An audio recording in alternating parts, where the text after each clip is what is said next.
Viber ko eh. Bigla na lang nagdamihan. Galing nga. Paano nyo nalaman yung Viber number ko? Nako. Secret ko pa naman yun. Ay, nako. Yun. So nakita nyo, no, ganun ka-simple lang. Ano, kahit na naka-online tayo, na nag-virtual seminar, biglang na-add nyo ako sa Viber. Ano? So, Viber siya. No? So, wala naman ako binigay sa inyong cellphone number. Diba? Nare-research nyo kaagad ah. Yan. Or baka mamaya, observant lang kayo. Diba? So, isipin nyo, no? Yun ang mangyaring trend natin, ano? So, Viber, na lang, QR code na lang. Kasi, I had that many times na, ano number mo? 0996-912-1134? Ano yan? Globe ka ba? Smart o Sun? Kasi, ayokong tawagan kita, baka mamaya masayang yung load ko eh. So, di ba? Ano ka ba? Ngayon, hindi. Pag sabing may Viber ka? Meron. Ano number?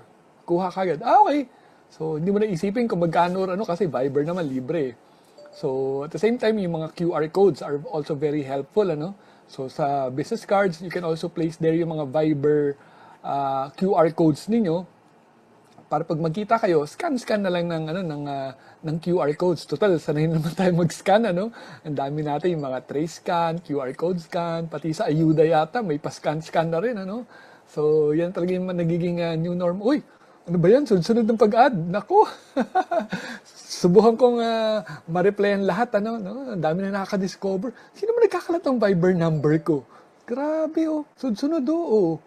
Yan, nagbi-beep sa akin lahat. Click, kasi yung Viber ko nakakonect sa desktop or laptop. Yan, so, naka-online din siya.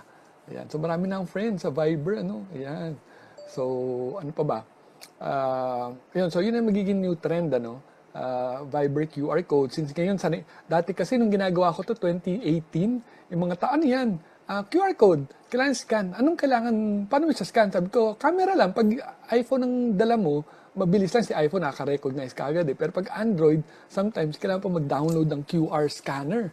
Ang dami pang ginagawa. Eh ngayon, madali na lahat ng tao. Ano yan? QR code. Sige, sa scan ko.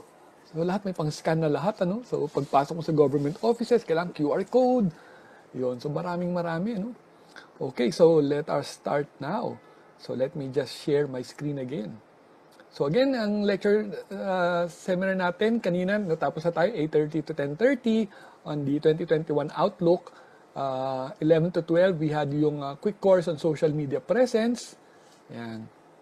Ito namang ating 1 to 3 is all about real estate and relevant global news that might affect yung ating industriya.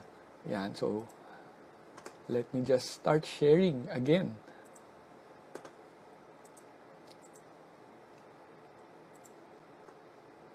Yan. Okay. So, let me launch a poll para malaman ko yung quick reaction. Nakikita nyo ba yung aking slide? At saka naririnig nyo ba ako loud and clear?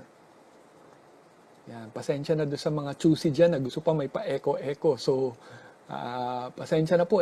Under budget po ako. Yan. So, next time po, magpapalagay tayo pang echo, ko. Yan. Para magandang sound. Yan. Para may reverb, may reverb pa, no? Para talagang studio.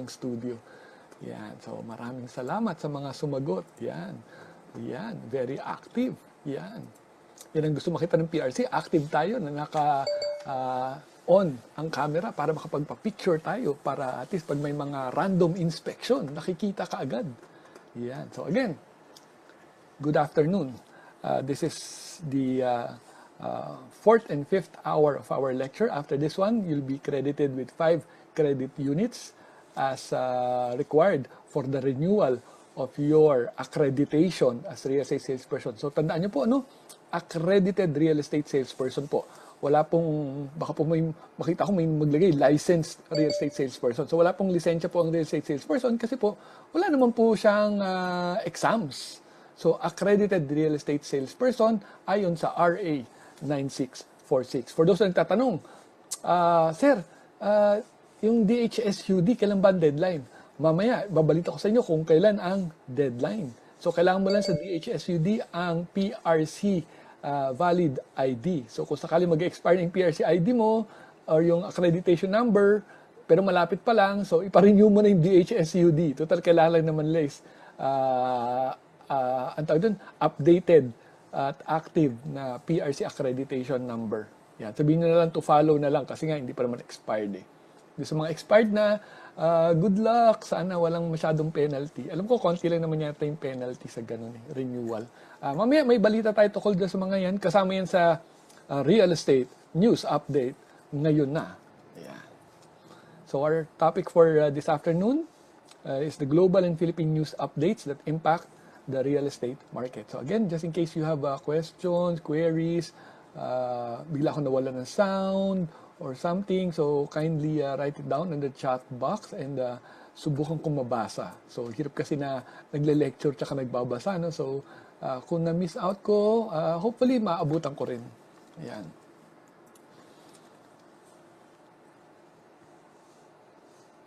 Baka mamaya para kang nag-aantay ng MRT train, naiwanan ka na naman kasi choosy ka pa eh. So sometimes, kung ano yung nandyan, yun na. So again, reminding everyone in Zoom, always keep your microphone muted unless you're acknowledged to speak. Always have your camera on as prescribed by the PRC. So just in case kaya naman ng signal, kaya naman ng network, paki-on na lang po para lang may mga spot checking. Use the chat button to send related questions and comments or answers sa ating mga polls or whatever questions that we may have. Feel free to screenshot. Screenshot nyo lang po. Kahit po, huwag nyo na po isama, pwede rin. Kung gusto nyo isama naman ako, pwede rin. Rename your details for attendance purposes. Preferably last name first, then full first name, then middle initial. This is for attendance purposes. Para lang po malaman ng ating secretary kung kanino mapupunta ang 5 credit units na given dito sa seminar na ito. Tandaan nyo po, make sure yung pangalan ay sa inyo. Baka naman po kay Oppo F3 or kay Samsung Galaxy A7. Again, paano malalaman? Sa baba po, click nyo lang po yung participants. Pag click nyo ng participants, yung unang pangalan na may kita sa taas, kayo po yun. So kung makita nyo nakalagay doon Galaxy A51, i-rename nyo lang po. I-click nyo lang po yung Galaxy A51 na yon, tapos may lalabas na rename. Okay, let's start. I've had this problem. Big problem. I really needed A good real estate broker. And I kept searching and searching. There are so many choices. It's really hard to find one that has all the things on my list. But I finally did it. Yes, yes, yes. Thank you. If you are looking for one as well, look no further. Here's a really good one. Just use mine. Use mine. I'm very satisfied. Definitely recommend. Problem gone. Thank you. Okay, so I'm not sure kung available pa tong video na to, no? Pero during 2017, when I got this video, 2017, 2018, nakuha ko ito sa website na 199jobs.com. So, Philippine version siya nung isang sikat na foreign company, foreign website, So, you can have people do work such as this one, tagagawa ng letter for you for only 199 pesos. So, 199jobs.com. So, wala lang, nasabi ko lang. Kasi may nagtatanong, sir, saan yung ba nakuha yan? Pwede ba magpagawa? Yun. So, yun ang cost ko dyan. 199 pesos noong 2017. Yan. So, yun mga virtual assistant. I've had this problem. Big problem. Yan. So, again, good afternoon. This is Jovi Tupas, your lecturer for this afternoon and for today.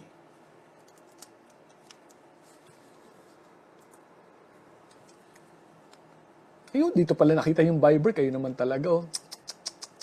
Kaya pala ang dami ko, kala ko sobrang, dami ko tuloy na ko Viber, yan. So, this is a sample of a Viber QR code, wherein pag in-scan yan, automatic, friends na tayo. Kahit ayaw mo maging friend sa akin, automatic, makukuha ko na yung number mo, makukuha ko na yung name mo, makukuha ko na yung details mo, pwede tayo mag-exchange. Now, to get this Viber QR code, all you need to do is go to the Viber app of your phone, settings, may nakalagay doon, show QR code. Nandun po siya.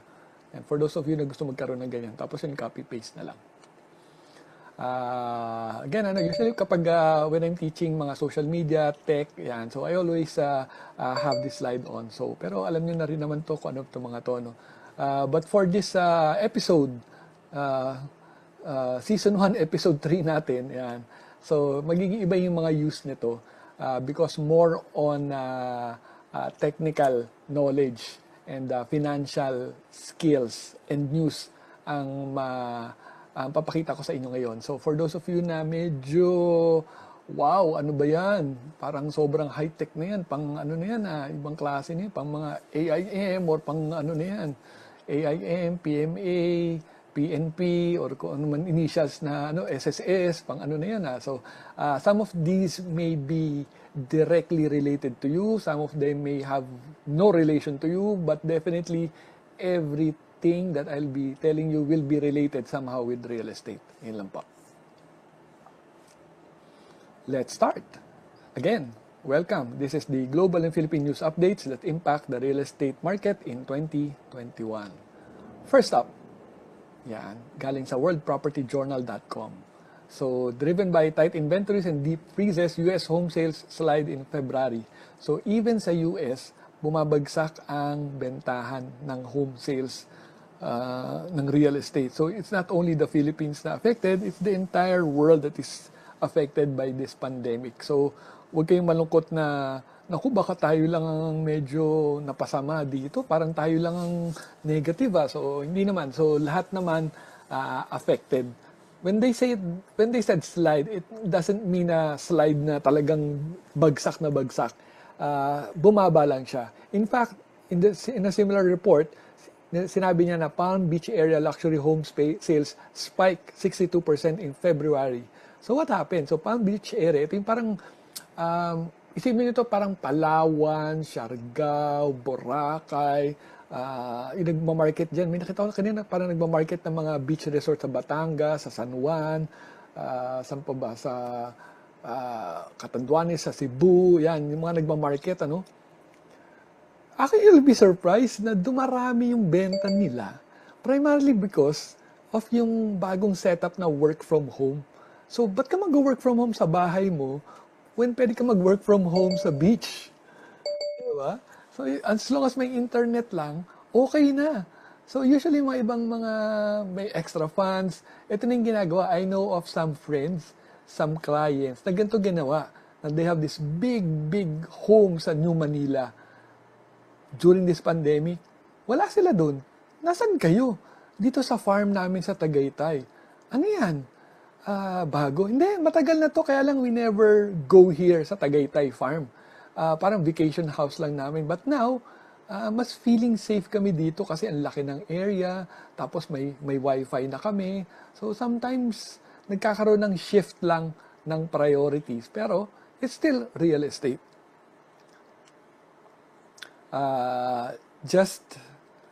Recently, I believe March 24, 2 or 3 days ago, si Double Dragon REIT, ito yung Real Estate Investment Trust, offered and opened to the public itong IPO nila. It's under, nandito ba nakasulat? DDMP eh. Hindi nakalagay. Yun, DDMP. Double Dragon Meridian Park REIT. Real Estate Investment Trust. So, first, ano ba itong REIT na to? Real Estate Investment Trust. What does it do? Just imagine, we'll take example of the first REIT, which is AREIT, which is the Ayala Real Estate Investment Trust. Real Estate Investment Trust, or REIT, is a set or composition or a company which holds and owns properties, most of them commercial in nature, that delivers income on a monthly or yearly basis. Ito yung napaparenta, like for example, malls, BPOs, yung BPO buildings, yung mga stores, yung mga other areas na nililease out.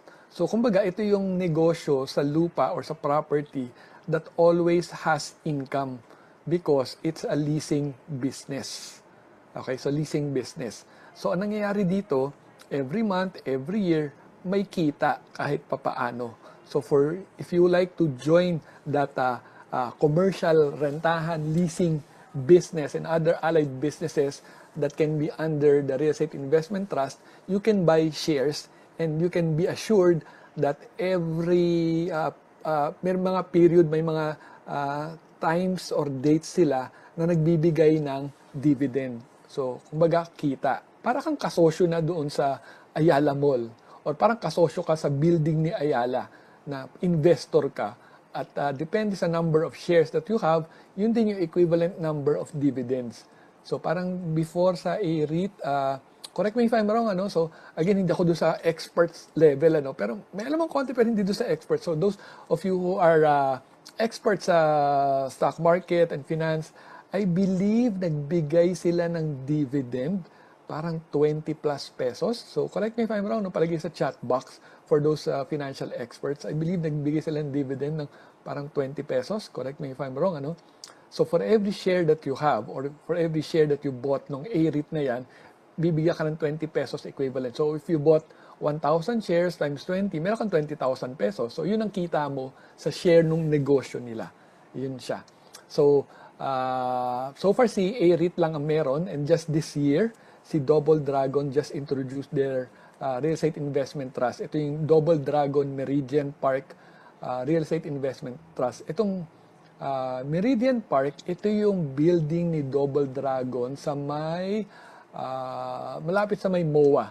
Yan, malapit sa may MOA. Ito yung mahabang building na may iba't ibang kulay na pagaling kang Ross Boulevard ba yun? Nasa left side siya. Pag papunta ka ng pupunta ka ng MOA, yung building na marami doon sa left side, yung may mga Jollibee, yung may Inasal, at saka yung mga Chowking, yun yung mga yung mga Jollibee group, yun. So kasi si Double Dragon is a joint idea of si Tony Tan Kak Chong of Jollibee and si Injap Sia. Siya yung sa Chicken Inasal. Yan. So Inasal Chicken. So yan, nilaunch sila. Sila rin yung may-ari ng ng mga Mary Marts. Yan, Mary Marts. So Double Dragon din. So ito yung real estate arm nila Jollibee and Injap Sia. Yan, ito yung collaboration nila. So nag-kick off sila, nagkaroon ng IPO launch. So yan yung kalakas ang tiwala nila sa real estate na maglo-launch sila ng IPO during this time na medyo yung tao kinakabahan pa Yan. Next in the news. So, I'll be showing you mga real estate news that are relevant and hopefully will be related to real estate. So, katulad nga itong Double Dragon. So, sold out itong itong Double Dragon. Kumbaga, ang tawag nila sa stocks doon is blockbuster to. So, walang tapon dito. So, oversubscribed pa nga. So, maraming gustong bumili, kaya lang kulang ang supply. So, maraming it just shows investor confidence in the property sector. Yan. Next. Yan, from the Department of Budget and Management news portal, President Rodrigo Roa Duterte signed into law yung budget for 2021. I believe this was signed latter half December. Yan, so kaya ako lang nilagay dito is ito yung relevant for 2021. 4.5 trillion pesos budget for 2021. Ito yung General Appropriations Act, which is the third full cash budget of the Duterte administration and serves as the government financial blueprint in the response to the COVID-19 pandemic. Yan. So, may team pa sila. Ang team nila ay Reset, Rebound, Recover, investing for resiliency and sustainability for 2021. Hopefully, itong budget nito will help in boosting infrastructure development, develop jobs, rebuild and assist communities after this post-pandemic experience that we had in 2020. So yung social services sector will account for about 1.668 billion budget. Economic sector, which also includes yung mga build program, kasama rin po yan sa mga maambunan nitong budget na to. Kasama rin dyan yung general public services, kasama na rin yung education services. So ito yung pinaglalaanan ng budget ng ating gobyerno. Ngayon, ayokong maging political masyado. So kasi ayokong mag-lean towards being political pro against Ito pang tip. Ayan. So tip na naman. So alam mo tayo panay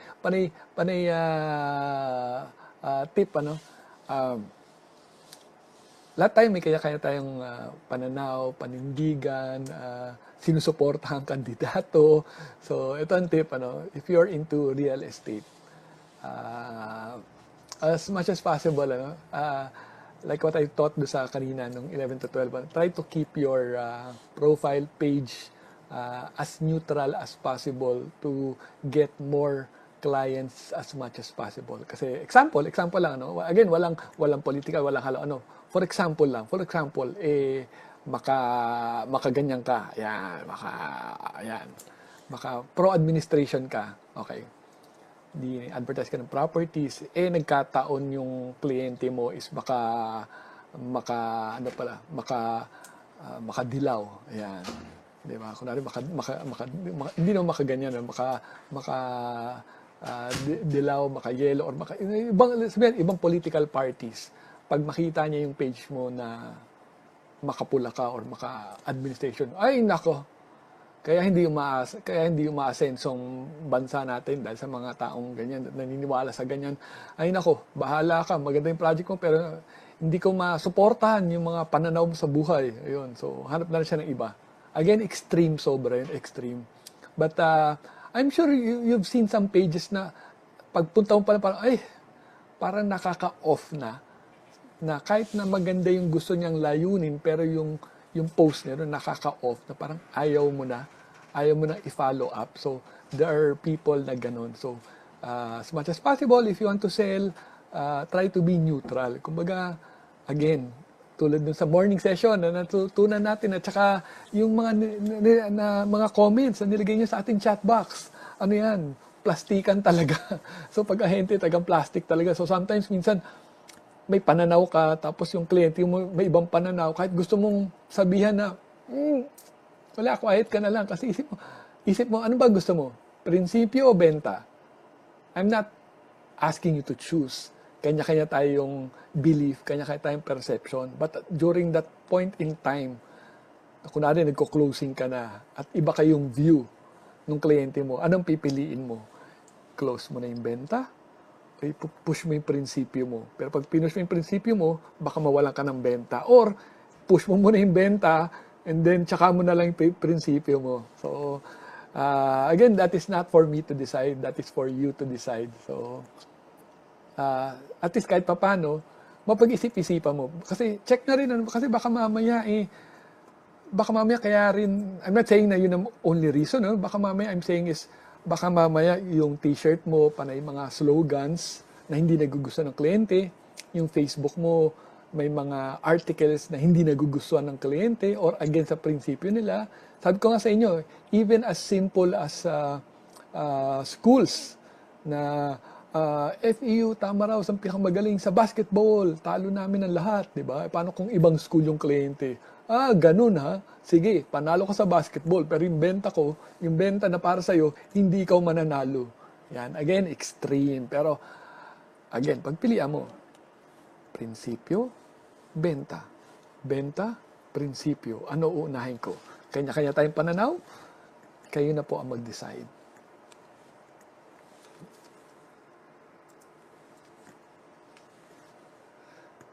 Ito po yung build project. So, para lang makita nyo lang yung summary. Ano? Yan. Galing ko sa Facebook account. Yan. We'll just play siguro mga 2 minutes lang para makita yung mga build projects. So, kung saan napupunta yung pera.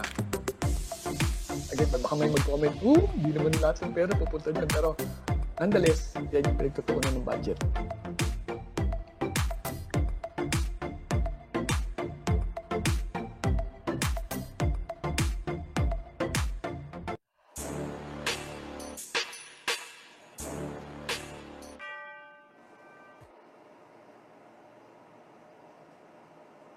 Galing po siya sa YouTube. Ayan, magandang araw sa inyo lahat. Ngayong araw ay magdi-discuss tayo ng build projects na. Ayan. So, ito yung tinatawag din nating the golden age of infrastructure dito sa Duterte administration. Kasi ang goal nitong program ito ay makapag-reduce ng poverty, mag-encourage ng mga economic growth, at makapag-reduce ng congestion dito sa Metro Manila. Comments niya. Ayan. Hindi ko rin comments. So, i-discuss din natin kung saan nga ba galing yung mga funds para sa mga projects na ito. Ayan. Tara.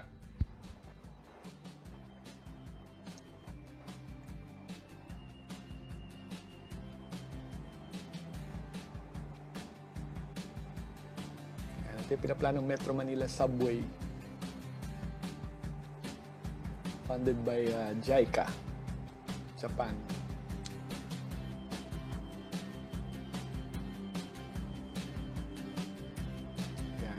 Sana lang matuloy na to, no? So maraming mga nagsasabi kung tuloy, hindi, pero sana matuloy because this will greatly benefit yung mga kababayan natin dyan sa Bulacan, at the same time decongest yung traffic dito sa Manila at saka sa airport.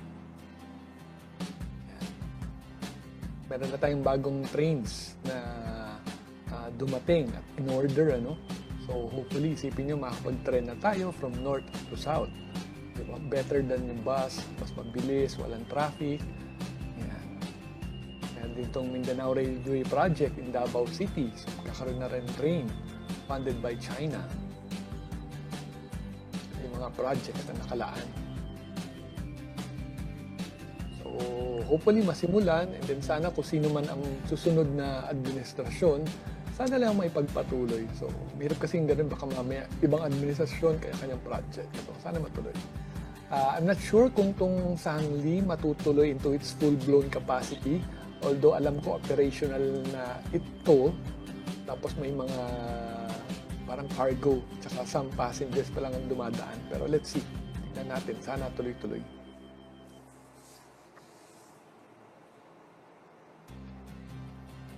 Yan. Ito, konting-konti na lang matatapos na. Although may nadadaanan na, no? Nadadaanan na to NLEX, SLEX sa Connector Road. So, wala pa namang toll fees ito. So, mabilis talaga. Personally, hindi pa ako nakakadaan. Pero yung mga, yung wife ko nakadaan na rito eh. Ang bilis daw talaga. Ang sarap. Simula south papuntang north. Yan. Ito, ginagawa na. Makikita nyo, malaking hukay dyan sa north area, na SM North, ano? So, yan na yun. Foundations na yun.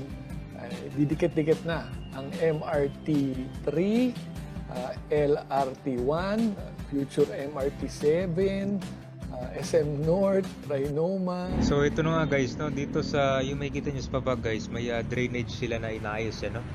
Tapos ginawang aspaltado din yung daanan yan, kaya medyo traffic dito. Malaking building yan. Ito yung sa Trinoma. Ayan. So bali malaking tulong tong conversation guys. Kakabit na lang yung train dyan. Kumbaga all-in-one. Sa chat box, nandun na yung natin. Stop itong dadaanin nyo dito paglilipat ng LRT1, MRT3, MRT7. Pati yung Metro Manila Subway, kasama din dito yun. Kaya lang, matagal pa matatapos yata yun eh. Ito, malapit matapos to. Konting kembot na lang to. So ito guys, yung construction ng MRT7 dito sa North Avenue. Bali dito magsisimula yan, no? So napakaganda na guys, no? Kasi sana lang, sana. Your fingers crossed, sana pwede na kayo umuwi dito from Bulacan.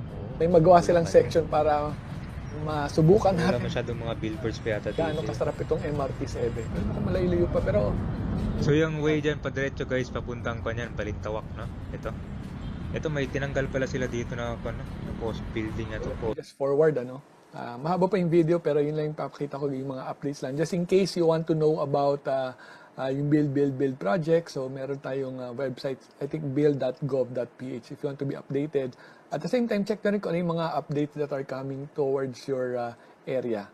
Ayan, so bakit ko ba in-explain itong national budget na 4.5 trillion na gagastusin ng gobyerno o planong gastusin ng gobyerno? Bakit ko ba ini-explain itong mga build projects na to at anong mapapala natin dito? Yan. Recalling our macroeconomic formula. Yan. For those of you na naaalala pa to, for those of you na hindi na naalala to, for those of you na ano to? Ayan. So, pang level up naman. Yan. So, ito yung formula for gross domestic product. Yan. So, gross domestic product is the total monetary value of all finished goods and services produced within a country. Yan. It is a broad measure of overall domestic production. It functions as a comprehensive scorecard of a given country's economic health. So, dito nalalaman, ito yung nagiging batayan ng bawat bansa kung gaano kalakas ang ekonomiya nila o yung health ng economy nila, because yung economy will run the government. Kaya kita nyo medyo malaking malaking obstacle ito economic development versus itong health ng ating mga kababayan. So, di ba yun na naging ang tawag ito? Complication nila during the pandemic to stop the virus, to stop the pandemic, kailangan mag-lockdown tayo. Kaya lang pag nag-lockdown naman tayo, sarado negosyo, walang kita, walang trabaho. So, it's a delicate balance na ang hirap isipin. Ano ba ang gusto mo? May trabaho ka o buhay ka? Parang ganun eh. Parang it's not that easy. Hindi naman gawin kasimple. Pero isipin mo ganun eh. So, papayagan ko magtrabaho ka, pero baka magkasakit ka, eventually baka may mangyari sa'yo. Or, wag ka muna magtrabaho, at least kahit papano, okay ka naman, susuportahan naman kita ng ayuda. Pero pag nag-aayuda naman ako, saan ko kukunin yung pera? So, it's a delicate balance talaga. So, mahirap din eh. So, going back, ayan, para lang review lang for those of you na alam itong GDP. Ngayon, yung hindi alam yung GDP, ito na siya. GDP is equal to C plus I plus G plus NX, usually yung formula where NX is net export or yung export X minus import M. So, yung ekonomiya ng bawat bansa, nadidetermine yan sa C, which is consumption. Ano yung C? Ito yung spending ng bawat tao sa isang bansa. Pag bumili ka ng cellphone, kumain ka sa Jollibee, McDonald's, Burger Machine, kumain ka sa Turo-Turo, kumain ka sa Samgyeopsal, yan. So, yun yung consumption tao. Pag bili mo ng appliance, ng kotse, yan yung consumption ng mga tao. So, yung health ng bansa or country is determined by consumption. Gaano kalakas bumili, gumastos yung mga tao. Yun yung C. Yung I is investment, is the number of, or the amount of investments that are inside the country. Ito yung mga namumuhunan. So, it's more about yung circulation ng money. So, C, consumption. Pag bumibili ka, may pera na umiikot. Pag I, may nag-invest, may pera na umiikot. Kaya lang, take note, during the pandemic, wala tayong C or maliit yung C kasi walang gumagastos. Kasi lockdown lahat eh. Anong gagawin mo? Iba nagtitipid. So yung C mo, maliit lang yung C. Yung I mo, investment, wala rin makapag-invest kasi nga sarado lahat. Ganon din yung sa export minus import. Wala tayong may export or dumahan-dahan yung export natin because of the lockdown. Yung import, dahan-dahan lang din pero lumalabas mas marami tayong import kasi nag-import tayo ng mga face mask, face shield, yung mga mga kailangan natin, yan. So, ang natitira na lang is G. G is government spending. So, that's why yung government needs to spend so that yung economy natin gumalaw. Otherwise, pag hindi gumalaw yung government spending, hindi gumastos yung gobyerno, wala lahat. So, wala. So, yung iba dyan sabi, ba't kailangan natin umutang? So, kailangan eh. So, again, I'm not an economics expert, although nag-MA ako ng economics, pero I still can consider myself as an economic expert. Yan. So, yan lang naman ang niyan. Para lang may pang-level up lang yan. So, kung maintindihan, thank you. Pag hindi, okay lang din. Pero at least kahit paano, naintindihan nyo on how economy works. Next. Ito yung overseas cash remittances. Galing to sa BSP. So just in case you may want to have this data, ito yung overseas Filipinos cash remittances year on year, okay? So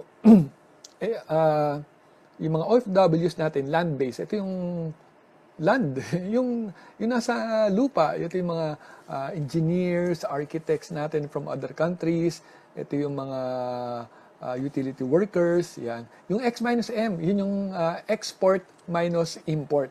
Yan, yun ang isabi ng X minus M kanina. Export minus import. Yan. So, export, wala masyado tayo na export. Marami tayo na import. So, lumalabas, negative yun. So, kahit malakas yung consumption, pero mas malakas pa rin yung in-import natin kasi pag nag-import tayo, yung pera or dollars natin lumalabas. So, nawawala. Yan. So, yung mga hindi nakita ng survey, mga nag-have sa survey forms, nasa taas lang yun nasa chat box. Pero, don't worry, yung secretariat natin will post the link again. Yan. Going back, itong sa BSP, ito yung mga land-based and saka sea-based. Ito yung cash remittances ng ating mga kababayan from abroad. Yung sea-based, ito yung mga seaman natin. For 2010, nasa 14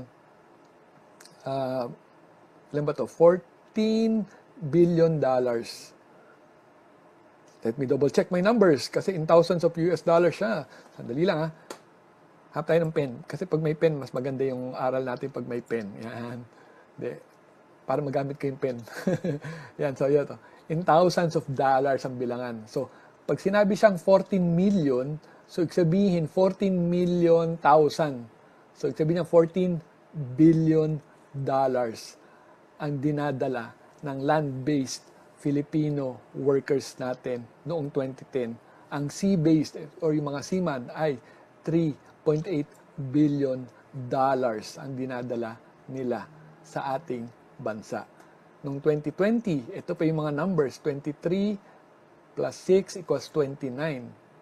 Noong January, as of January 2021, $2 billion. Ganyan po kalaki at kaimportante ang ating mga OFW workers. Ganyang kalaki ang pera na pinapasok nila sa ating bansa. Kaya tayong lahat, saludo sa kanilang lahat.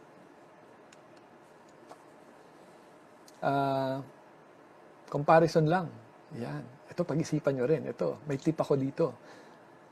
Ito yung mga overseas Filipino cash remittances by country, by source. So, dinivide na siya per country kung land-based pa sila or kung mga seaman ba sila. Isipin mo kung alam mo tong data na to, na alam mo na $362 million ang pera na nire-remit ng ating mga kababayan galing Hong Kong noong 2010. At noong 2020 ay $821 million ang nire-remit ng ating mga OFW heroes sa Hong Kong. Isipin mo na kung saan ka gustong mag-market at mag-post ng mga ads mo. Ayun. Diba? Magpo-post ka ba ng ads mo sa India na $9 million ang bigay or ang remittance ng OFW? Yan. Sa Japan, $1.5 billion ang pera na dumarating sa atin galing sa mga OFWs natin doon. Pag-isipan nyo na kung saan ang ating mga kababayan na mataas ang pera at saka remittances. Diba? Or baka may pag-isipan nyo rin to. Sa Singapore, 2020, $2 billion ang remittance from Singapore. Diba? Ang tanong, nagma-market ka na ba sa Singapore ng mga Philippine properties para sa ating mga OFW kababayan? Makakuha ka lang ng kahit katiting at maliit na porsyento doon sa $2 billion na nire-remit nila. Diba? Sa US, yung mga Americas, yan. $13 billion. So, yun ang pinapadala ng ating mga kababayan from America. Yan.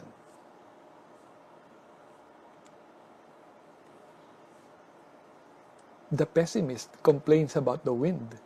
The optimist expects it to change. The realist adjusts the sails. So, kesa naman magbukmuk ka, kesa naman magsabi ka, ano ba naman tong pandemic? Panira ito. Ano ba naman tong computer ko? Napakabagal. Ano ba naman tong ano, di ba? Lahat kino-complain, lahat inaano, lahat, di ba? Oh, anong gusto mo? Maging pessimist ka? Or optimist na masabi mo na, balang araw, gaganda rin ang buhay. Or ikaw yung tipong, kung ano yung meron, di yun ang gawin natin. Konting sikip na sinturon, konting adjust, di ba?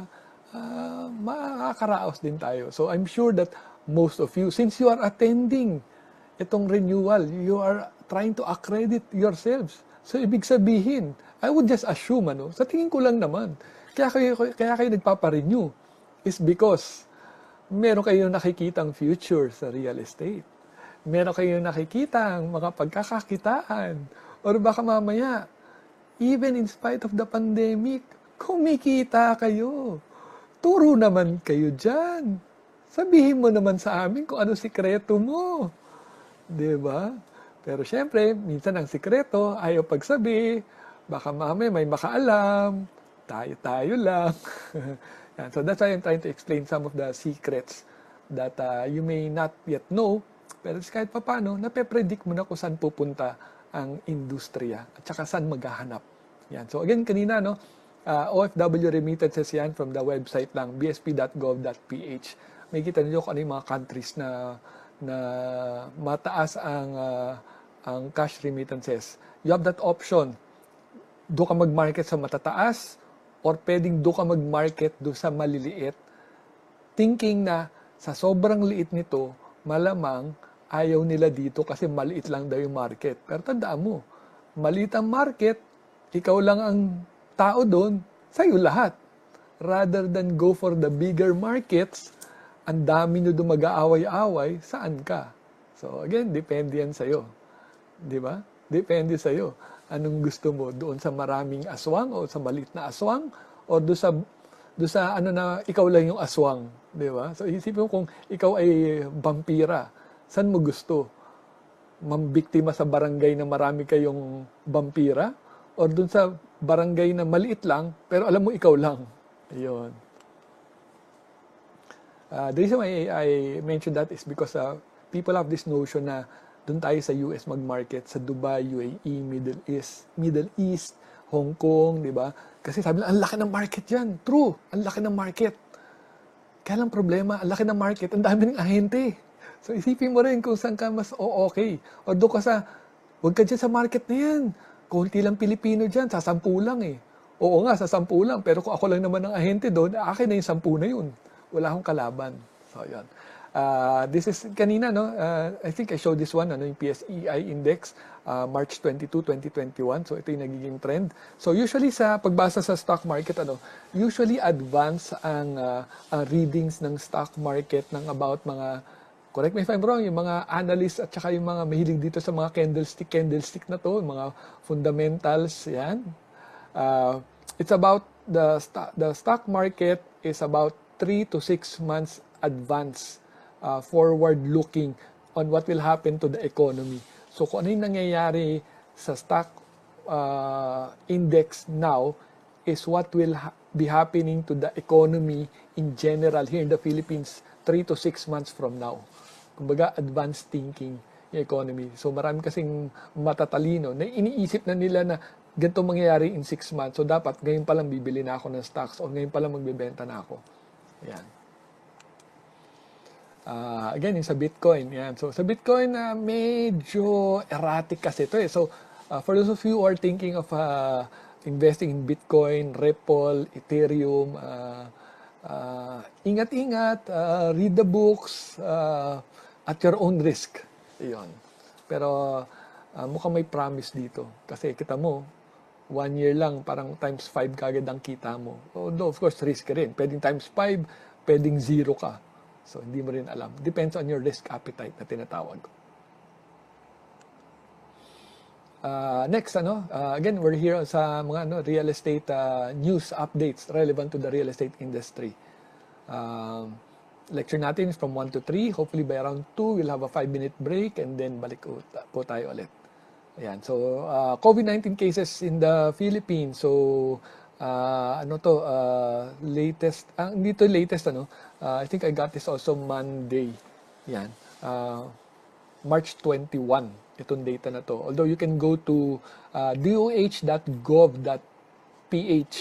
to get the latest relevant. So, this is just March 21, so 5 days from now. So, at least from here, may kita mo na yung trend, na during ng mga July, August, yan, nag-peak tayo, and then bumaba na ulit, and then ngayon tumaas na ulit, So, yung iba nakakatakot, kinakabahan, yan. So, ang reading dito is 663,000 ang COVID cases that have been recorded ever since we started counting, which was sometime March 2020. Yun, siguro nag-count tayo hanggang ngayon, pag tinotal mo na lahat yan, lahat ng nagkaroon ng COVID, total, 663,794.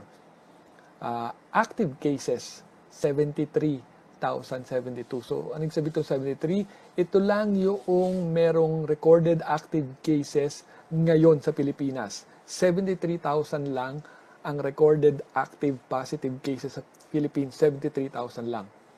Ilan ang gumaling? Simula nung nagsimula itong pandemic na to, 577,000. So, bilugan ko lang yan. Dito na tayo. Yan. Ang gumaling. So, check. Ang gumaling. 577,000 ang gumaling na. Ang mga medyo sinawing palad. Yan. So, I'm sure may mga kilala kayo. Let us pray for their souls. Sumalangit nawa. And sana mapatawad ng ating Panginoon. Yan. So, God bless to them.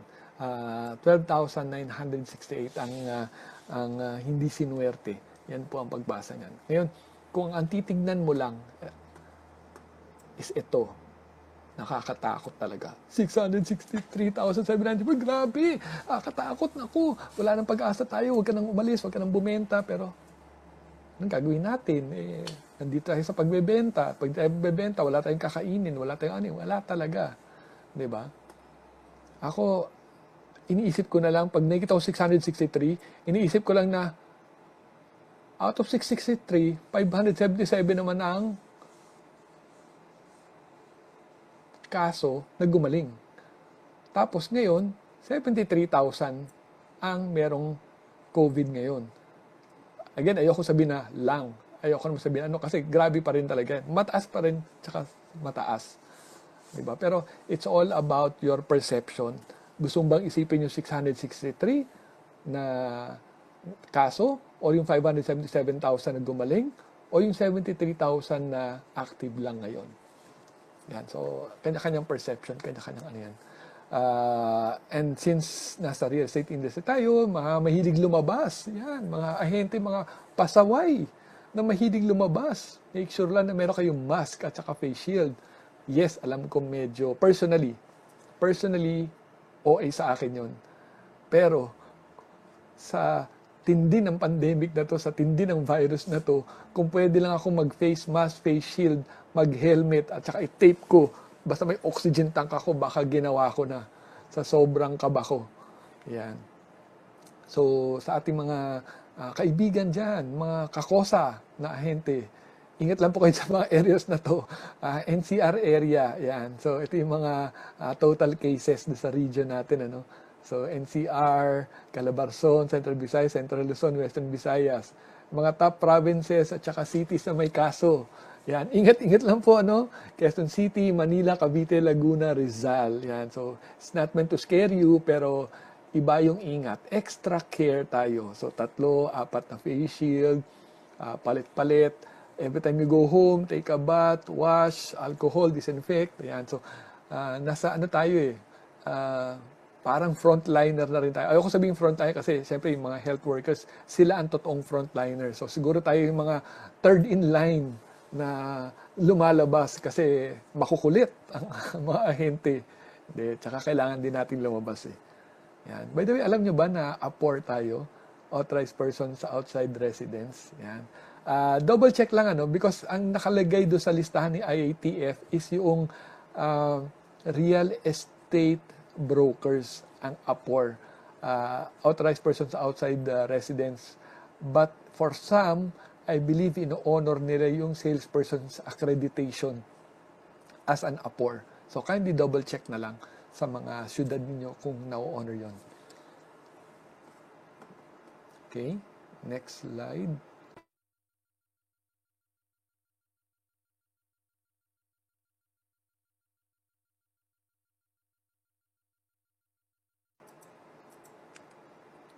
DOH says over 366,000 health workers vaccinated.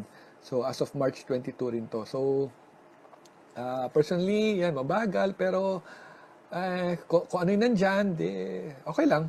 At least nagsisimula na tayo. So, di ba sabi nga natin kanina, no? Hindi na baling huli, basta magsimula ka na. Di ba? hirap yan, huli ka na, hindi ka pa nagsisimula.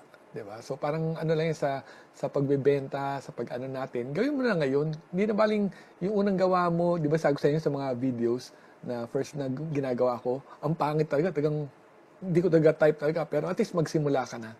Otherwise, hindi yung madidevelop yung momentum.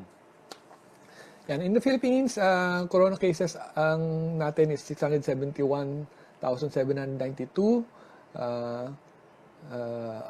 March 22, deaths 12,972, recovered 577,850. Again, when you see this slide, medyo nakakatakot, ano? So, hindi mo lang kung anong gagawin, parang balisa ka na, yan. So, very alarming, ano? Pero isipin mo yung mga recoveries, yung mga gumaling na. So, marami rin naman.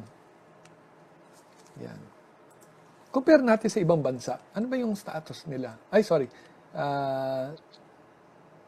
So, yung namatay, 12,972 related to COVID-19. Let's just check kung ano ba yung mga leading causes of death or mortality here in the Philippines. Yung 2020, number of people na tinamaan or leading causes ng heart disease. Yan, noong 2010. Heart disease, 102,000. Vascular disease, 68. Pasensya, hindi ako doktor, hindi ko alam itong mga ito masyado. Malignant neoplasms, 49,000. Pneumonia, 45. Aksidente. Anong aksidente to? Ito yung mga aksidente sa mga car, sa mga factories, yan. Nasa mga 36,000. TB, nasa 24. Lower respiratory system, 22. Yan. Nephrosis, 14,000. Certain conditions originating in the perinatal period, 12,000. Ano yung sabihin yan? Ayoko na lang pong magsalita. Yan. So, ito yung comparison po ng mga deaths natin. So, again, not to sound as parang, ano ba tawag dun? Comparing that to sa COVID, pero hindi ako makapag-comment, pero yun na yun. So, the numbers would tell you yung picture talaga. Yan. Pero again, it's sad na rin. Kung pwede lang talaga na walang mamatay, walang maaksidente, yun ang talagang dream natin. Kung kaya maiwasan, yun lang po ang goal po natin at ang dream natin. So, in the Philippines, ito yung, ito yung mga statistics. Fatality rate here in the Philippines is 1.9% fatality rate. 1.9% fatality rate. 86% ang recovery rate natin sa Pilipinas for this pandemic. Comparing it to the US. Yan. Comparing it to the US, ang kanilang fatality rate is 1.8%, pero ang recovery rate nila is 74.6%. Yan, 74% lang ang nakaka-recover compared to our 86%. Ngayon, again, ayokong sabihin na, magaling kami. So, hindi pa rin, di ba? Maganda kung sana 100% pinaka-ADL. Pero ito yung mga records that are showing. Sa China, yan, 5% ang fatality rate. Pero ang recovery rate, 94%. So, again, may kanya-kanya tayong na depende sa numbers. Basta, these are the numbers that are showing in coronatracker.com na analytics. Okay? If you take a look, sa same website, ito yung number of confirmed cases per country. If you're going to read the absolute number, basta absolute number lang, of course, you may argue na, kasi yung iba mas marami talagang tao, so natural mas marami. So, US confirmed cases, 30.5 million. Brazil, 11.998, so almost 12. India, 11.6. Ito yung top countries, top countries in terms of total confirmed. Yan, nasa ng Pilipinas, Turkey, Germany, Colombia. Yan, ang Pilipinas ay pang 30th sa dami ng na-confirm na COVID-19 cases. Again, hindi ko sinasabing okay, hindi ko rin sinasabing hindi okay. Ang sinasabi ko lang is, yun ang nakalagay. 30th ang Pilipinas. comparing or trying to compare. So, US, 30 million. Kasi ang dami naman tao eh. Gaano kadami ang US citizens or Americans? Nasa 300 million sila. Ilan ang Pilipino? 100 million. So, ang Americans far outnumber the Philippines 3-1. So, times 3 ang population ng Amerika compared sa Pilipinas. And yet, ang confirmed cases lang natin ay 651. Ang sa kanila ay 30 million. Yan. Brazil. Ito, I'm sure you've heard about Brazil. Cases sa Brazil is 12 million. Population nila is just 2 times that of the Philippines. Nasa mga 200 million ang population ng Brazil. Ang Philippines, 100 million. And yet, ang cases nila, 12 million. I believe yung last, if you read the news or watch the news, recent news with in Brazil, I hope I am wrong or I hope na mali yung pagkabasa ko or nakita ko, no? Ang total deaths sa Brazil have exceeded 500,000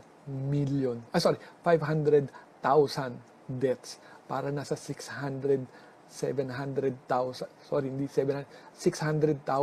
deaths na yata sila due to this COVID-19.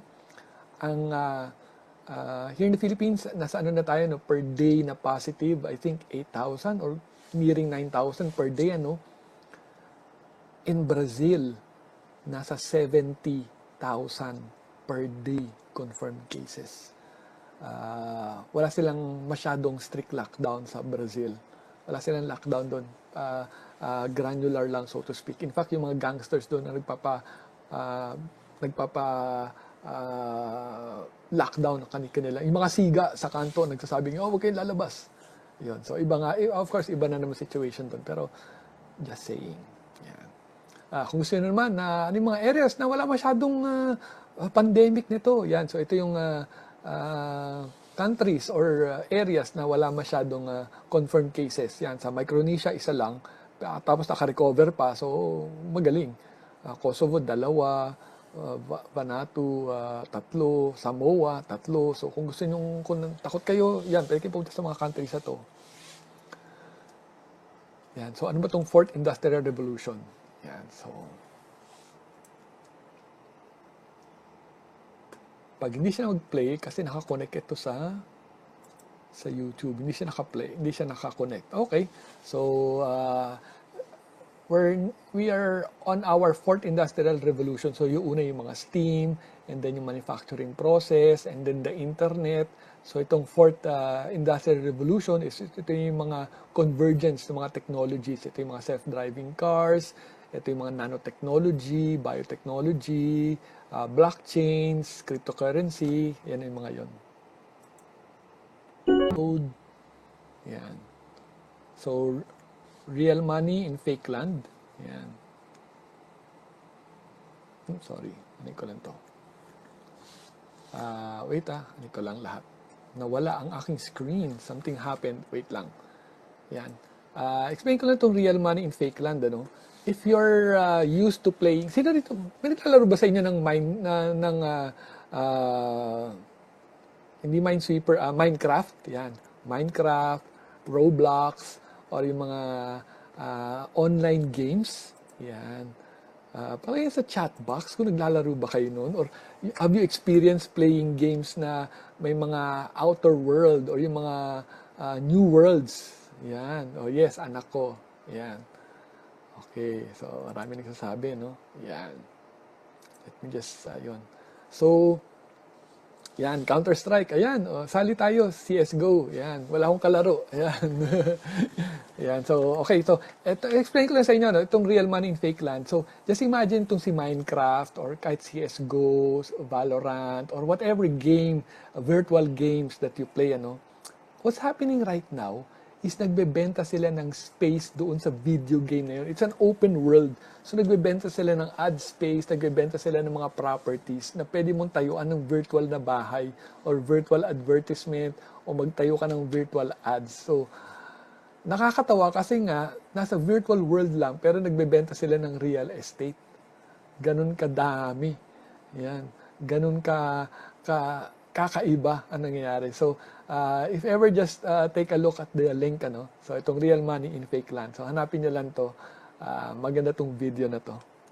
Magugulat kayo. For those na medyo talagang techie, yan, magugulat kayo, pati ba naman yung spaces na yung binibenta. Yan. So, isip kung naglalaro ka ng Mario Kart or Mario Brothers or PS4, biglang may advertisement. Yan. So, ano mga key takeaways natin, Yan. So, as far back as 2017, 2018, I kept reminding everyone. For those of you na umattend na ng mga seminars ko before, yan, palagi ko sinasabi na hanapin nyo na yung best internet connection for you kasi nga, eventually, magiging Wi-Fi is life. And yun na nga nangyari noong 2020. Hinarap nyo, nasan ka na ba, my life? Nasaan ba yung Wi-Fi, my life? Diba? Nasaan ka na? Kailangan kita. Pero wala ka. Iniwan mo ko. Yan, internet. Yan.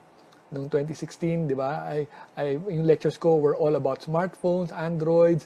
I told everyone, mamili ka na kung mag-Android ka ba or mag-iPhone kasi it will dictate how you will react to the world in the future. So ngayon, nakikita nyo na kung ano mas okay, si iPhone ba, si Android. Yan, di ba? O before we talk about computers, yan, di ba? Marami tayo ano ka ba, laptop ka pa rin ba, tablet, di ba? Tapos marami nagtatanong sa akin, di ba? Sir, total, ikaw medyo techie ka ng konti. Sir, ano ba magandang setup for real estate? Yan. So, usually ganyan question. Sir, mas okay ba mag-PC or mag-Mac? Sir, ilang gigs of RAM ba ang kailangan namin talaga para for real estate? Sir, yung monitor, kailangan bang flat? Kailangan bang LED, TN, VN? Sir, ano ba yung hard drive ko? Ilan ba dapat? 1 gig, 250 tera, 1 tera, HDD ba, SSD, M.2, NVMe? Yan. For those of you na hindi maintindihan yung mga sasabi ko, okay lang din, masyadong technical na rin. Kahit ako, minsan hindi ko na rin naintindihan yun eh. For those of you na naintindihan ako, yan. Alam niyo na kung ano yung ibig ko sabihin, di ba? Ito yung mga bibili lang ng computer, ang dami na pinag-iisipan, di ba? Whereas yung ibang tao, bibili ng computer, yan, mukhang maganda, okay na yan. Type ko yung kulay, green, pwede na yan. Eh, yung mga geek talagang hanggang sa ilang screw ba yan? Tatlo? Yung battery niyan, ilang milliamps ba yan? So, ganun, di ba? Or yung anong video card ba niyan? APU ba yan or separate, di ba? Ito ang suggestion ko for those na nagtatanong sa akin. Maraming nagtatanong, sir, ano ba ang computer? Ano ba maganda? Ganito. Unang tanong ko sa inyo, unang sasabi ko sa kanila, anong budget mo? Sir, depende, magkano ba? Hindi nga. Magkano ang kaya mong budget na ilaan sa pagbili ng computer? Asa mga 50,000. Okay. So, for 50,000, itong gagawin mo. Pumunta ka sa tindahan, hanapin mo ang 50,000 worth na computer. Sir, sobra naman yun. Sabi ko, kung ano yung budget mo, itodo mo na. Kasi yun ang budget mo. Aanin ko yung budget mo na useless for me to give you yung mga specs. Tapos ang budget mo, 20,000 lang. Eh, wala ka talaga makukuha. Or kung makukuha ka, second hand. So, kung ano yung budget mo, yun ang gastusin mo. Yun lang ang kadaling tip na ginagawa ko. Yung transportation, di ba? Gumalaw na tayo. May mga e-bikes na tayo, motorcycle.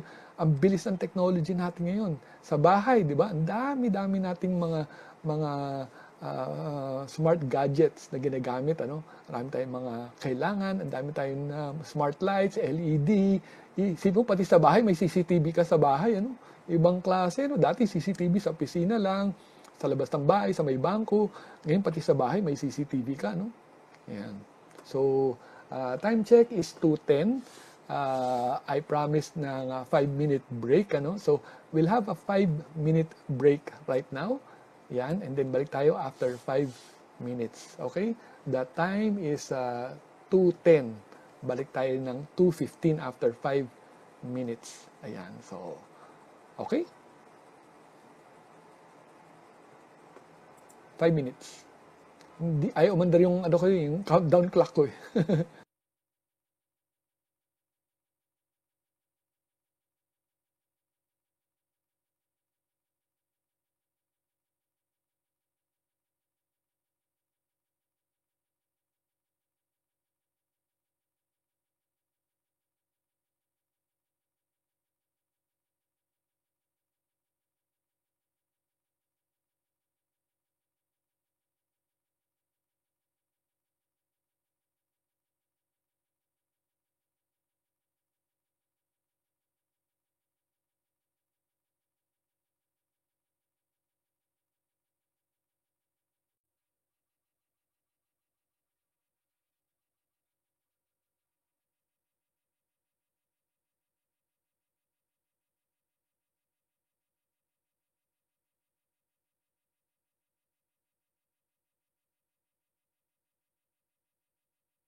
Okay, so welcome back again. So, let me just launch ang aking another survey para lang ma-double check ko yung sound. At the same time, I want to get to know some of you. So, I'll be launching a poll. Question is, how long have you been in the real estate business profession? Don't worry, wala po itong naka-anonymous to, so I won't know kung sino kayo. So feel free to answer.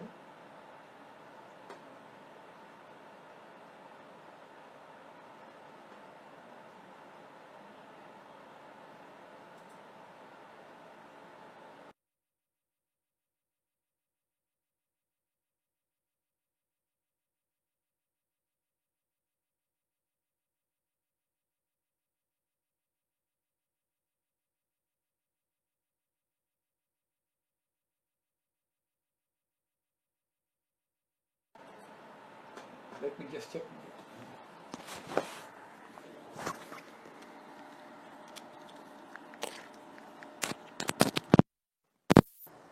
Yan. So, thank you for iba. Sabi, wala raw akong sound, ano? Yan. So, hindi nakadikit ang aking microphone sa aking wireless device, which is my cellphone. Yan. So, ito, nasa lumabas, 12%, less than 2 years, 23%, less than 5 years, 33%, less than 10 years, 31%, more than 10 years. Yan. So, tanong ko doon sa mga more than 10 years or around 5 to, basta more than 5 years, ang tanong, ba't nandito pa kayo? Di pa ba kayo nagsasawa? Diba? So, nakita ko nga pala, yung iba rito, mga kakilala ko pa, nung sa panahon namin sa LPHI, na ngayon ay naging Avida na. So, isipin nyo, dati LPHI pa lang siya, ngayon Avida, kasama pa rin dito sa industriya. So, sabi ko nga sa inyo, maliit lang itong industriya natin at magkikita-kita rin tayo sa buhay ng real estate na to. Yan. So, yan, LPHI pa. Sa totoo lang, ewan ko lang kung aminin nyo, no? Exciting din eh. Minsan hinahanap-hanap mo. Sa totoo lang, meron panahon na gutom talaga. As in, gutom. Nalala ko yung panahon na, alam mo yun, hindi ka makakain kasi wala kang pera. Or, let me rephrase it, hindi mo sa walang pera, hindi mo mabudgetan ang sarili mo kasi you feel you don't deserve to eat ng masarap kasi wala ka pang benta. So sometimes ganun ginagawa natin, may pera ka naman kaya lang ayaw mong bumili ng masarap kasi feel mo hindi mo deserve kasi wala ka pa nako-close eh. Di ba? So sometimes may mga ganun yan, Hopia, Skyflakes. Ako, naalala ko, sa totoo lang, although iba tayong experiences, ako umabot ako sa yung banana queue or turon. Yun yung yun yung lunch ko. Wala nang breakfast, yun yung brunch ko, isang turon. Tapos dinner bago umuwi, turon ulit kasi magkano lang kasi, di ba? Tapos yung tubig ko, tubig sa mall, yung sa fountain kasi mahal ng tubig or mahal pa ba magso-soft drinks pa ako. So okay lang yan. So kino-convince ko na lang yung sarili ko na okay lang, nagda-diet ako, tsaka medyo lumalaki na katawan ko. So, kanya-kanyang convince lang. So, dito sa real estate, masarap na mahirap. Di ba? Pero, ayoko namang takutin kayo, pero aminin nyo rin yung mga matagal na. Di ba? Ang sarap may pera. Minsan, pag nakaka-jackpot, alam mo yun, ang sarap-sarap na, ay, salamat, sulit ang paghihirap, nakapunta ka kung saan-saan, nakakabakasyon ka. Yan, meron akong kilala dyan, yung isa sa mga ahente, first time bumili ng kotse, tapos nung nalaman ko, hindi ka pala marunong mag-drive. Sabi sa akin, sir, hindi pa eh. Pero ba't ka bumili ng kotse? Sir, kumita eh. Oo, kumita, bumili ka ng kotse, hindi ka marunong mag-drive. Sir, madali na lang yun, sir. Pag-aaralan ko na lang kung paano mag-drive. Nakakatawa, pero kasama sa buhay yan. Kasama sa buhay. So, again, masaya ang real estate. Ang dami nating inaano. Yan. Meron pa raw nagsabi yan, mga boy ahente. Meron pa nga doon yung nagtitripping, pinapakain. Yung kliyente pa pinapakain mo, di ba? Ang mahirap nun, sana hindi kayo na-biktima nung gano'n, yung mga Tagaytay scam, yung mga nagpapatripping na kliyente na mayaman pupunta sa Tagaytay. Pagkatapos mong pakainin, pagkatapos mong hatid sundo, gastusan, tapos nagdala pa ng mga kamag-anak the following week, tapos wala. Iyon, di ba? Yan. So, okay. So, again, going back, balik tayo dito sa ating Yan. So, again, may nagtanong, may nagtanong sa chat box, saan magkano bang budget talaga para sa okay na computer? So, again, ikaw magsasabi ng budget na yon. Kung ano yung budget mo, hanggang doon lang talaga tayo. Ngayon, kung sabihin mo budget mo 20,000, again, punta ka sa mall, sabihin mo doon sa mall, itong budget ko, 20,000. Anong computer meron ka na 20,000? Sabihin sa inyo na, ito sir, ang pinaka namin computer, 19,995. Yun na yun. Bakit? Wala, 20,000 ang budget. Hanggang doon lang talaga. Ngayon kung sinabi mong 75,000 yung budget, bibigyan ka ng 75,000 na napakaganda, but since yun naman ang budget mo, di go ka na. So, hindi mo na isipin kung overspec ba yan or underspec.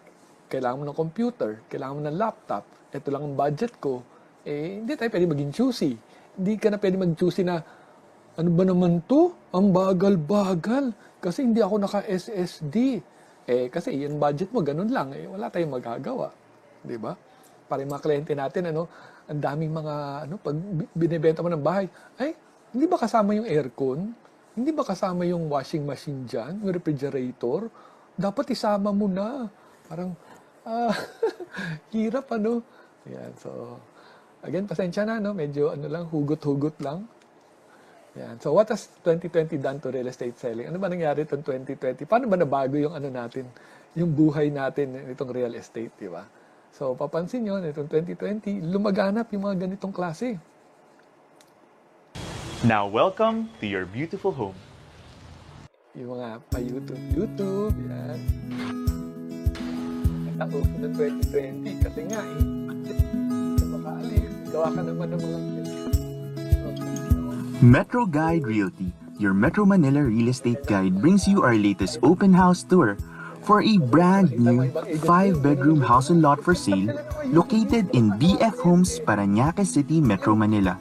So here's a perspective of this well-designed home, its spacious 3-car garage, and its welcoming entrance area. Now let's begin. Hi, this is Jake Bautista from Metro Guide Realty and welcome to our latest open house tour for a brand new house and lot for sale located here in BF Homes, Parañaque City. Right now, we're going to tour you through this beautiful home which has easy access to Aguirre Avenue and major thoroughfares here in the BF Homes area. But before we do that, let's take a quick look at this property's features. Beginning with the property's size, it has a lot area of 280 square meters and a floor area of 375 square meters over 2 levels. For the specific home features, it has... Ang tip ko lang is, kung ano yung budget, yun lang talaga, ganyan na lang talaga. Pero yun, what was technology doing in 2017? Ano ba nangyari ng mga 2017? Ito nangyari, dali lang Bakit? Dali lang. Check ko lang ulit. Nawawala yung aking screen. Naiiba yung format.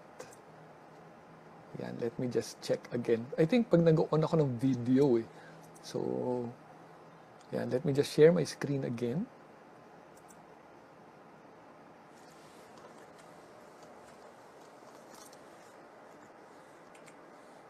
Yan, hanapin ko yung ko. Dapat yata Ayan. Share screen ulit.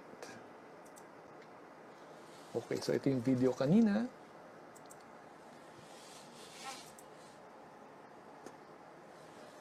Muurong talaga. Yan. So,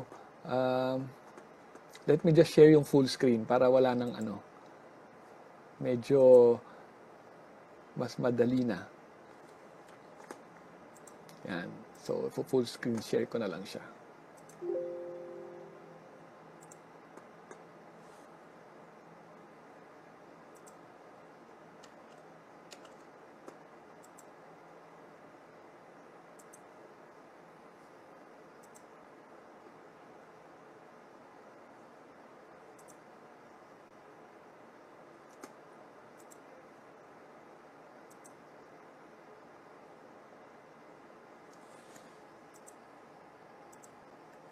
Yan. So, hopefully kita na yan. Kita na yung screen, Let me just check sa chat box. Yan. Palagay naman sa chat box, Kita niyo na ba yung buong screen? Nakalagay, what technology was doing in 2017? Yes, okay. So may check din, may audio naman ako, no? Hello, audio. May audio ba ako?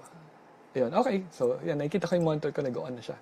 Okay, so, yan, nag-full screen na ako. Tinigil ko na yung presenter view. For those na naintindihan ako, alam nyo na. Doon sa hindi ako naintindihan, okay lang din. No need to know naman. Mga technical checks lang yan during nito mga, pag-check. Yan. Okay, so, what was technology back then in 2017? Ano ba nangyari noong 2017? Diba? So, kanina 2020, yun ang YouTube video. Pero ano ba yung nangyari noong 2017? Tingnan natin. Bisitahin natin ang 2017. Yan.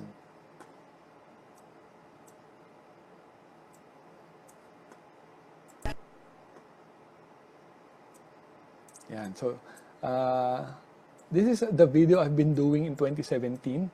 So, kung makita nyo, 360 view ito na gumagalaw-galaw. Yan. So, sometimes kasi may mga clients ako na, ano bang ilaw yan? Yan. So, nakita mo ako ng ilaw. Ano ba yung mga nakalagay dyan? So, maraming mga tinitignan-tingnan. So, I created a 360 video para lang makita.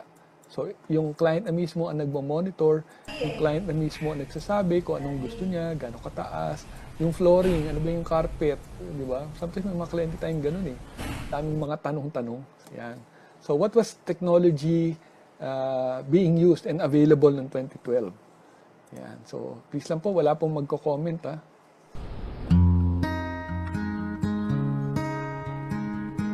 This is actually one of my first YouTube 2012. Ito yung parang walkthrough video ko when I was selling itong BSA Twin Towers sa St. Francis Pier. So, ito yung aking own version ng walkthrough video noong 2012. Gamit ko lang po ang cellphone or Digicam. Kahit paano, nakabenta rin naman. Ayan po. Parang for those na sana ma-inspire ko kayo na mag-upload na ng videos. So, okay. Quo vadis. So, ano sabihin yan? Saan tayo ngayon patutungo? Yan. Saan ba ang punta natin? Yan. So, saan po pwede makita yung video advertisement mo? Ang ganda kasi. Hindi ko tuloy alam kung nangiinis to. Ano yun? No? Yan. So, YouTube channel ko, Pinoy Broker. Subscribe na rin para ikaw na yung 125 na subscriber. Konti na lang, aabot na ako ng 10,000. Yan. So, saan na tayo patutungo nito? Saan na patungo ang real estate? So, ito yung evolution ng table. So, tingnan nyo.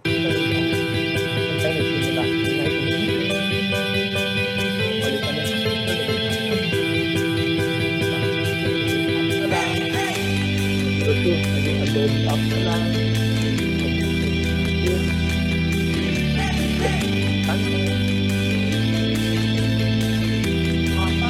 May mapang pagtawag kayo. Google Map, English na lang. Videos. Ayun, nag-up na lang lahat. So, lahat, pwede mo lang gawin sa computer. Compare that to way back before, noong 1982. Ganun ka dami. Changes. At yung mga libro pa. Ngayon, malinis na yung desk mo. Yan. So, how do some property platforms help brokers and salespersons? So, ito yung some of the apps na pwede nyo rin gamitin. Or sometimes, baka ginagamit nyo na, hindi nyo lang napapansin na meron pala mga ganito, no? Yan. So, ito from .property.com.ph. Kung nagpo-post kayo dito, may kita nyo meron ng mga historical prices based on their algorithms. Kung magkano na yung going rate. So, just in case gusto mo mahalap yung going rate sa project mo or sa area mo, search mo lang pwede sa kanila. Depending on sa area. This one is BGC Taguig. This one is for Legazpi Village. Yan. So, ito yung mga average prices ng rental. So, just in case you have clients, sa areas niyo baka meron na rin. Ito from myproperty.ph. Yan, ito yung mga percentage increase ng mga prices. So, kung gusto mo i-track for your clients kung magkano ba tinataas. Ito noong February, yung mga, meron pa sa inyong ditong nag-advertise sa Lamudi. Yan. So, just in case may nag-advertise sa Lamudi, yan. Guest namin ng NREA to noong February business meeting namin. So, yun. May nirelease silang mga new perks for brokers at saka salespersons nila. Nakipag-tie up sila dito kay Nook, kay Abenson. So, parang sinasama na yung mga appliances. Kung yung kliyente mo gusto ng appliance, pwede mong benta ng appliance. Tapos, I believe may discount. Either yung kliyente mo may discount or ikaw meron kang commission or something like that. So, isipin nyo na incorporate na. So, just in case yung kliyente mo bumili sa'yo, gusto mong bigyan ng appliances, so pwede kang bumili doon sa link nila and then meron kang discount. Parang ganun. Parang royalty or loyalty card app. Yan. For those of you na hindi pa members, yan. Just in case hindi pa kayo member, So, nung nag-guest namin si Lamudi sa NREA noong February, nakalimutan nila magbigay nito. So, tinanong ko kung pwede pang i-extend. So, sabi niya, sige, basta NREA participants. Yan, pwede kayo dito. So, exclusive participant promo, basta kung gusto yung i-avail yung packages nila Moody, may 15% off sila. So, kung gusto mag-try ng 1 year, so subukan nyo lang, 15% off. Kailangan nyo lang, screenshot nyo na to. Screenshot nyo na to, email lang kay sa Director of Sales, sabihin nyo lang yung full name, contact details, yung date and time of CPD seminar attended, at saka yung name of lecturer. So, pag ito na screenshot nyo na, ang gawin ninyo, ito rin, screenshot nyo na. So, kanina kasi tinanong, di ba? Name of seminar, time of seminar, name of lecturer, yan. So, nandyan na lahat. So, screenshot mo na to, yan. At saka, nasan siya? Nawala. Isang nasa taas. Yan. Tsaka ito. Para malaman mo kung ano yung email to avail of the 15% discount. Yan. So, para lang sa ating mga suki yan, para lang sa mga nandito. Yan. Next. Yan. Dapat may break tayo, pero since ginamit na natin, let's go on sa mga real estate updates. So, kanina I promise yung mga nag-update sa mga real estate seminars, yung mga deadlines. So, ito na siya. Ito yung operational guidelines for real estate service professions. Nirelease itong 2020. Yan. Ano sinasabi dito? Sinasabi lang dito, yung accredited real estate salespersons, 15 units na lang ang kailangan for renewal. Tapos nag-release na rin sila ng for licenses, yung mga brokers. Yan, pag 59 and below, 15 pa rin per license. Kapag dual citizen ka na tinatawag, yan, 60 years old and above, 5 units na lang per license kung gusto magpa-renewal. Yan, so signed by our PRB Res officers, Chairperson Ofelia C. Binag, Board Member Rafael Fajardo, Board Member Pilar M. Torres Banag, and Board Member Jose Arnold M. Tan. Yan po sila. Sir, renewal, need daw po ng 10 units. 5 lang. Pakita niyo itong memo na to. Yan. So, ito. Ano natin ha. Yan. So, ito po yung memo siya. Resolution number, I think 05 ito, series of 2020. Yan. Ang sabi nila dito is 5 lang. That's why itong CPD renewal natin, 5 lang. Ito naman, resolution number 1332, series of 2021, authorizing the real estate salesperson accreditation system and authorizing the implementation thereof. Yan, para sa mga nag-renew. Nag-usap na po ang PRC at saka PRB Res para sa resolution na to. So, sinasabi dito, upon the receipt of the renewal application and all supporting documents thereof and upon payment of the prescribed fees, the regional officers, so sabihin yung region ng PRC kung nasan kayo, shall process the real estate service real estate salesperson accreditation using itong RESAS, itong system nila. Real estate salesperson shall be allowed to renew his or her license 1 month before its expiration. So, yung iba kasi pinapabayaan mag-expire. Ito, 1 month before, pwede na. The SDMD shall print the RESAC and forward the same to the PRD. The PRD shall, ito sa, internal na sa kanila to, no? So, upon receipt of the RESAC, yan. So, ito na siya. Yan, effective March 17, 2021. So just in case, ito siya, resolution number 1332. Yan, series of 2021. Inapprove na to and signed by PRC para maayos yung renewal ng ating mga IDs and accreditation. Yan. So in coordination with ang ating board na PRB-RES. Yan po. Next, resolution number 11, series of 2021. Ito po yung supervision and accreditation of real estate salespersons. Kukunin ko lang po yung mga importanteng parts, Yan. So ito, hindi ito kailangan. Ito kasi for new salespersons, itong REBS. Ito, qualifications, yan.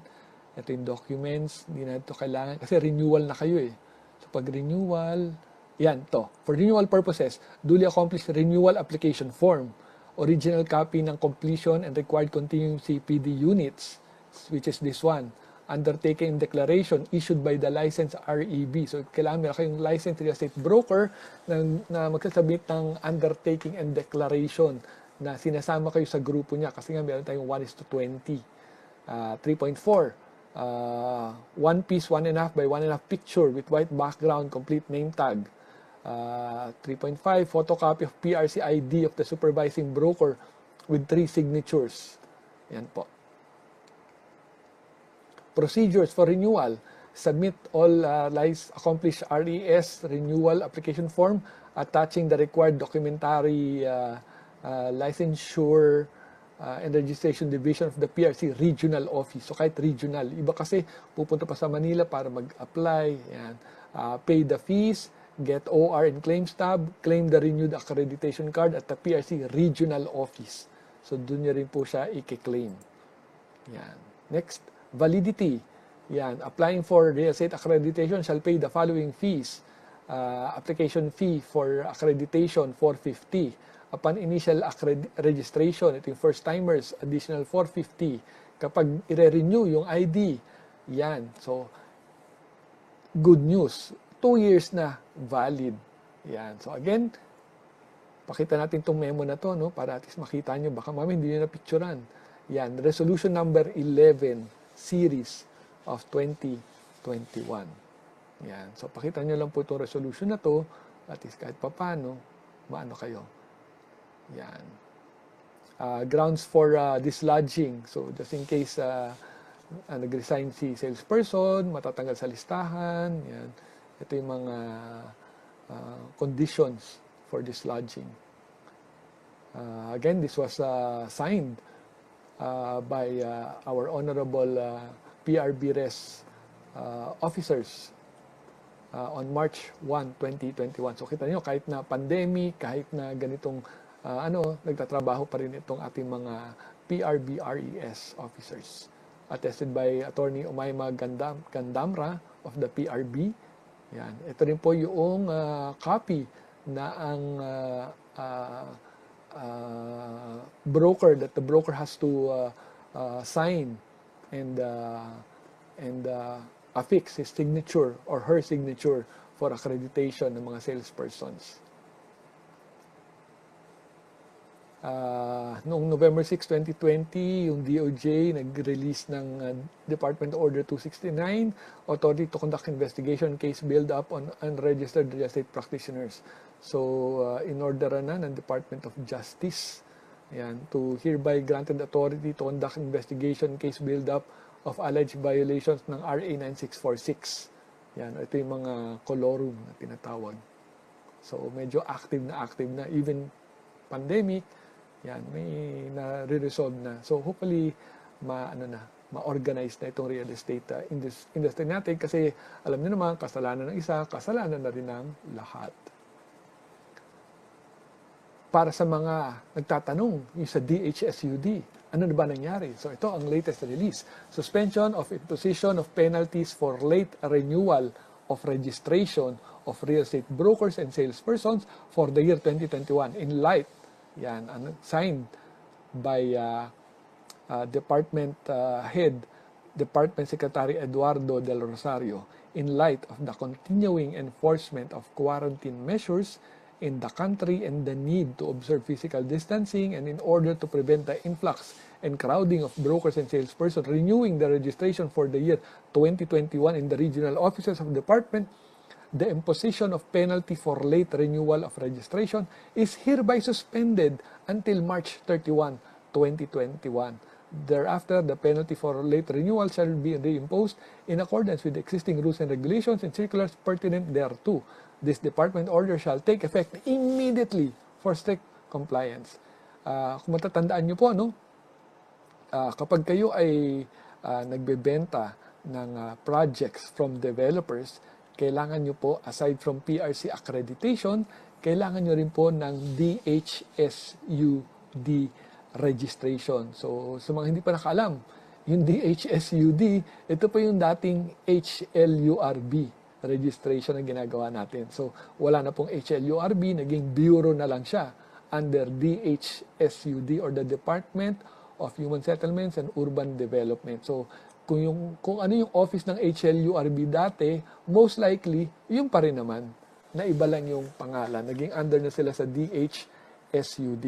So, kung palagi na kayo, especially mga 5 years, 10 years ng salesperson, alam naman po natin na ang deadline for registration sa DHSUD ay every December 30 of the year. Kahit kailan, kahit anong araw ka pa nag-renew or nag-register sa DHSUD, lahat ng ating registration, kasama na po ang mga brokers, lahat po tayo nag-expire ang DHSUD registration every December 30. Yan po. So, dapat kahit na nag-apply ka ng registration ng November, December, deadline na. So, dapat ipa-renew na rin. Okay? Sorry, wag pala November. October. Ayan. Kasi pag November 3, kasi nagsa-start na yung registration for the following year. So, yun. So, through this letter, Secretary Eduardo Del Rosario of the DHSUD has extended the registration of brokers and salespersons up to March 31, 2021 without penalty for late renewals. Wala na pong penalty. Do take note na next week is Holy Week na. So baka naman wala ring office. So do take note of that. Yan. Ano pa ba yung sinasabi sa mga bali-balita? Yan. So 2021, yan, pinredict nitong si Marites Allen. 2021 will be a hopeful year for everyone. Yan. So maganda raw ang new year ng 2021. Yan. So let me just check since nakaiba yung screen ko ngayon, so ngayon palang taga-babasahin. Saan po ba talaga for real estate application? Sa PRC, sa PICC, or sa Moraita? Pareho eh. Ako kasi nagre-renew ako sa PICC. Etong 2020, nag-renew ako sa PICC just because yung sa PRC, hindi ako makahanap ng schedule. So, sa PICC, nagpa-schedule. Yan po.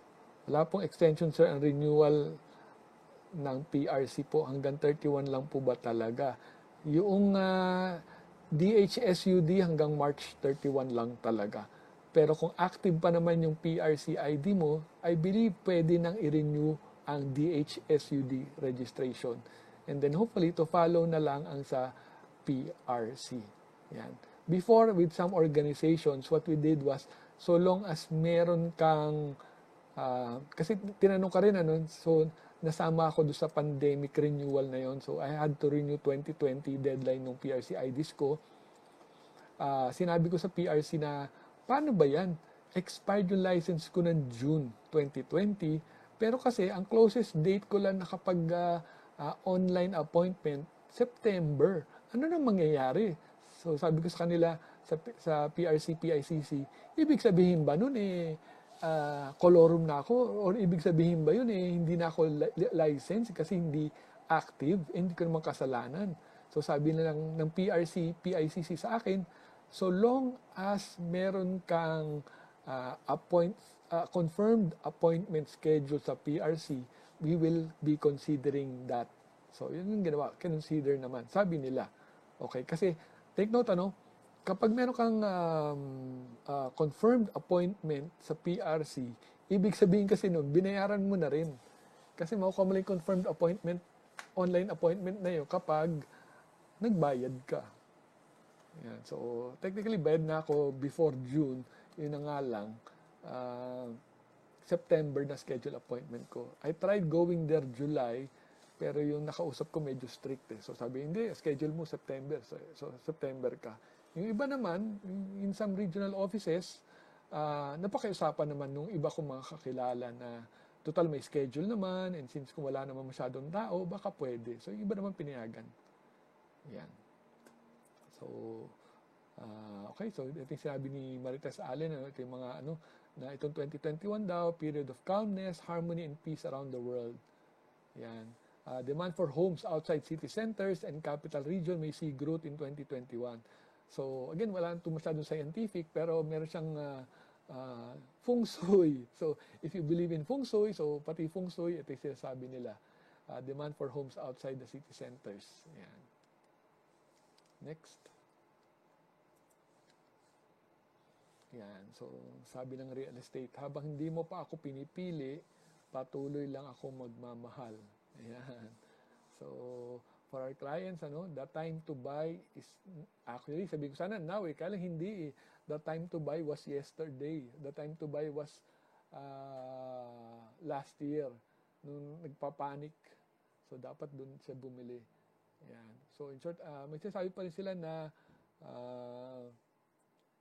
you buy real estate now and wait to appreciate. Huwag yung you wait to appreciate tsaka ka palang bibili. Ayan. So, palaging ganun, Yun yung pinaka maganda kapag pre-selling. Otherwise, kapag develop na, mahal na talaga siya. Yan. So, with that, I'll be stopping my screen and then I'll be taking a look at sa ating mga chat box.